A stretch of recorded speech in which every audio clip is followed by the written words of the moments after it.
Every day, we scan the market for one thing: value. It is one reason why I started this channel.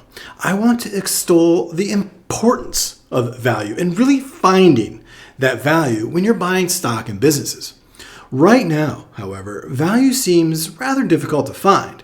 The PE of the S&P 500 confirms that, as it flirts with 30, which is pretty high historically. But one business, quite boring by most standards, released their earnings a couple weeks ago. It was received with modest positivity, but that faded in the week that followed. Yet Intuit continues to deliver strong growth and compounding free cash flow. Welcome to the Quality Investor. Intuit is a business that has become entrenched in both the world of small businesses and the tax-paying consumer. Its flagship software product, QuickBooks, is the de facto standard for small business accounting. In fact, QuickBooks' ubiquity in small businesses is up there with the ubiquity of Microsoft Excel for spreadsheets. And on the consumer side, their tax software TurboTax enjoys a similar acclaim for the self-prep tax filing crowd. Intuit provides software to perform quite possibly the two most boring but necessary functions of the real world: accounting and taxes.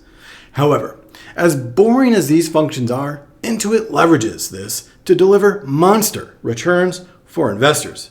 And that is why we love this business on the Quality Investor. But before we get into it, please like this video and subscribe to the channel. It only takes a second, helps us grow, and you can stay on top of all the quality businesses in the market.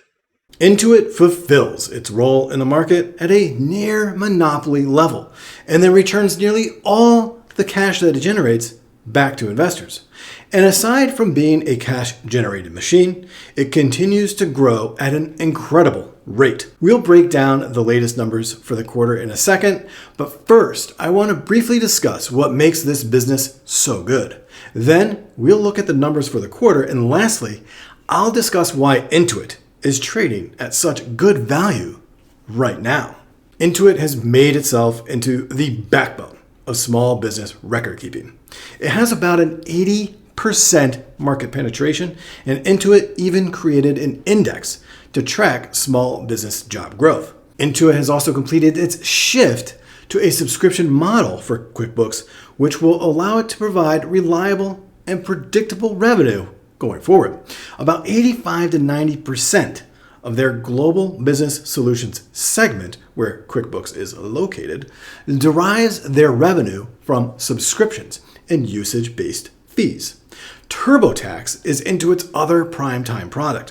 While TurboTax sales primarily occur in Intuit's February through April quarter, it boasts a nearly 90% market share in the self-prep tax market. These two products have turned Intuit into a juggernaut. Intuit also benefits from a legal perspective because tax filing and small business accounting are mandated by law. And additionally, the market dominance Intuit has gives them pricing power. As we'll see in a second, Intuit regularly increases prices with little churn from clients. To summarize Intuit's incredible value proposition, they hold dominant market positions with QuickBooks and TurboTax. This gives them strong pricing power, which provides high operating leverage. A shift to subscription-based revenue further locks in their reliable revenue growth and provides protection against client churn. There is also a legal mandate for tax filing and business accounting. And while the law doesn't mandate what system to use, i.e. QuickBooks, Intuit provides products that makes navigating complex tax and accounting rules easy. In my view, Intuit has strong downside protection and a very wide economic moat, making them one of the best investments in the market. Now this quarter, Intuit, they've been focused on a newer growth driver for the business: AI. Intuit's CEO, Sasan Goodarzi, stated, "We delivered an exceptional first quarter as we continue to execute on our AI-driven expert platform strategy. Intuit is creating a system of intelligence, leveraging data data services, AI, and human intelligence to fuel the success of consumers, small and mid-market businesses, and accountants. We launched significant done-for-you innovations across our platform that are helping businesses manage from lead to cash and consumers manage credit building to wealth building, all in one place. End quote. Because of this, Intuit's global business solutions grew 18% year over year to $2.99 billion in revenue. This was driven by the adoption of AI-powered integrations within the business record-keeping lifecycle. And QuickBooks Online saw 25% year-over-year growth, which was driven by higher effective prices, there's that pricing power, and a shift to higher tier plans with AI features. In the consumer segment, which hosts TurboTax and Credit Karma, this grew 21% year over year to $894 million in revenue. Now, while TurboTax doesn't provide much outside of tax season, Credit Karma continues its resurgence as a growth area for Intuit. Credit Karma grew 27%. This acquisition is starting to prove accretive to Intuit after a slow start post-acquisition in 2021. Credit Karma is interesting because it provides some insight into consumer behavior. Growth in the segment was driven by a strong performance in personal loans, credit cards, and auto insurance verticals, all aided by AI-enhanced credit building and wealth management features. This tells me that the consumer is still transacting rather than pulling back as we generally see in recessionary environments. It's not the best proxy, but it does fit nicely into my thesis that certain businesses are doing poorly because of poor operations rather than consumer tightening. See my video regarding Chipotle and Target on that topic, linked in the description below. Total revenue for Intuit was up 18% to $3.89 billion, which beat estimates. Earnings per share also beat estimates, coming in at $1.59. This is up 127% year over year. These results reinforce a strong outlook for Intuit as they reiterated their double-digit growth projections for revenue at 14 to 15% for the next quarter and 12 to 13% for the next year, while the guidance potentially contributed to the positive momentum in the market we saw post-earnings. Some were disappointed by the earnings per share guidance, which came in a tad below estimates. This, along with a broader market pullback, is the reason the stock reverted to pre-earnings price levels last week. Now that said, Intuit is off to a strong start in the market this week, and hopefully the value proposition is finally recognized again. So now, what is the true intrinsic value of this business? Spoiler alert, I believe there is good value to be had right now with Intuit as this compounding machine continues to live up to that moniker.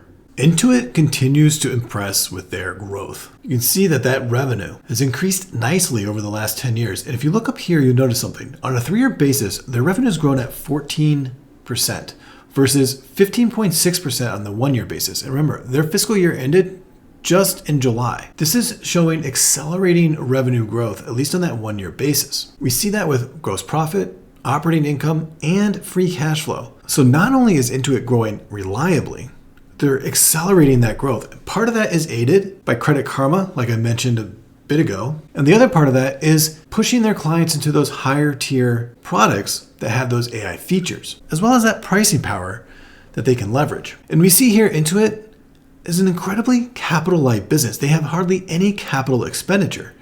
So they generate massive amounts of free cash flow. On a trailing 12 basis, they generated $6.39 billion in free cash flow. And a lot of that was returned to investors via share buybacks, a growing dividend. We can see that they grow their dividend very reliably at over 15% annually. You can see that run up here. So this is a very good business for investors on a lot of different metrics. Now let's look at margins. Initially, it looks a little troubling when you see that gross margin here because it's declined over the last 10 years.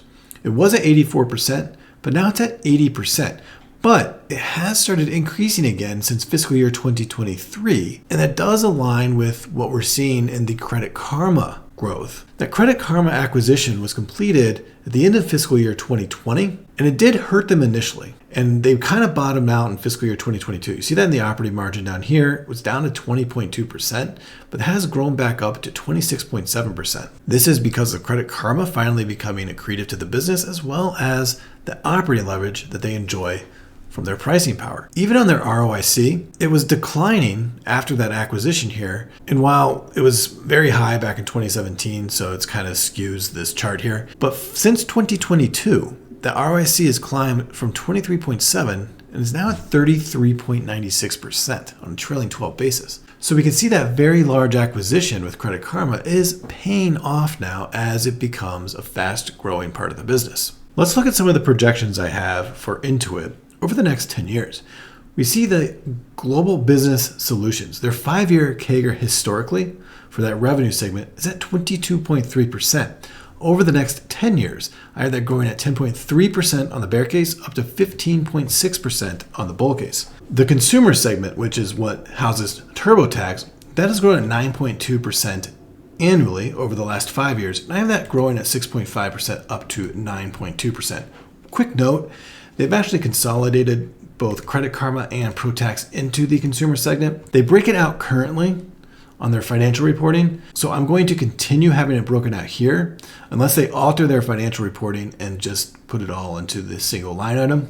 Credit Karma, now it hasn't been around for 5 years yet, but on a bear case, I have it growing at 5.5% up to 9.1% on the bull case. Right now, my year one projection for Credit Karma is at 11.5%. This is based on the guidance that Intuit has provided themselves, but they've already grown their Q1 at least over 20%. And last year, they grew their entire full year Credit Karma at over 30%. So if they continue to grow this at a high clip here, I am going to up these projections. So overall, I have total revenue growth for the next 10 years at 8.7% on the bear case for Intuit, up to 13.2% for the bull case. Their trailing 12 operating margin sits at 26.7%. I have that growing to 28% on the bear case by year 10, up to 32% by year 10 for the bull case. This, in my view, demonstrates their very high operating leverage. And if we come down here to free cash flow margin, that sits at 32.7% on a trailing 12 basis. By year 10, I'm projecting free cash flow margin to be at 29.8% for the bear, up to 37.8% for the bull case. That, of course, would assume a very good free cash flow conversion, or for every dollar of net income, how much turns into free cash flow, of $1.40 for the bear up to $1.50 for the bull case. In my view, these are very conservative projections. Remember, long-term, analysts are thinking that this is a double-digit grower at least, and I'm projecting under 10% growth for the bear case and in the low teens growth on the bull case, at least for revenue. As of this recording, Intuit is trading at $658.60. It's a PE ratio of 45, which is well below their 5 and 10-year average. Their forward PE sits at 42.2, right in line with their 10-year average, but quite below their 5-year average. So historically, at least on a PE ratio basis, they're trading relatively cheap. If we did a 10-year reverse discounted cash flow based on that $658 share price, the market is projecting free cash flow growth of 7.5%.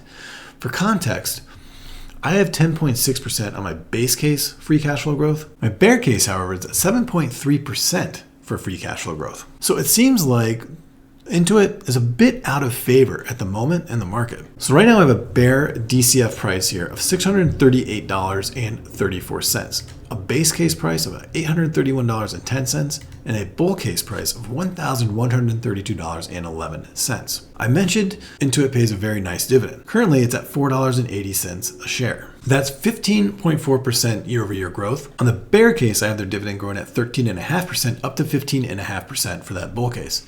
That gives us a dividend discount price here of $742.43 in the bear case, $918.25 in the base, and $1,182.88 on the bull case. The exit multiple, it sits at $868.83, and that's based on comps of SAP, Salesforce, App, Lovin, Uber, ServiceNow, and Cadence Design Systems. The average PE of those businesses is at about 59, which would be a tick below Intuit's 5-year average. So without any margin of safety, you have a buy price right now of $881.40. With a 20% margin of safety, that's a buy price of $705.12 and a forward PE of 45.2. I like Intuit at any price under $700 right now. They're accelerating their growth. Credit Karma is proving to be accretive. Their ROIC continues to climb, and because of their strong operating leverage, they're continuing to expand margins, and new AI features as part of their products are expanding their product offerings to their clients. Couple all that with expected international expansion, which we should expect to see a little bit more commentary on that over the next few quarters. I'm not really accounting for that right now in my model. And there's some very good growth drivers for Intuit over the next few years. So I think we're, again, in the beginning stages of the next round of high growth for this business. In fact, earlier this week, I bought a few more shares of Intuit at about $627 a share. So like I said, anything under $700 at this point, I think you're really getting a good deal on Intuit. And I expect great things from this business for investors for years to come. Thank you for watching today's video. And if you've made it this far, go ahead and subscribe to the channel. Thank you and happy investing.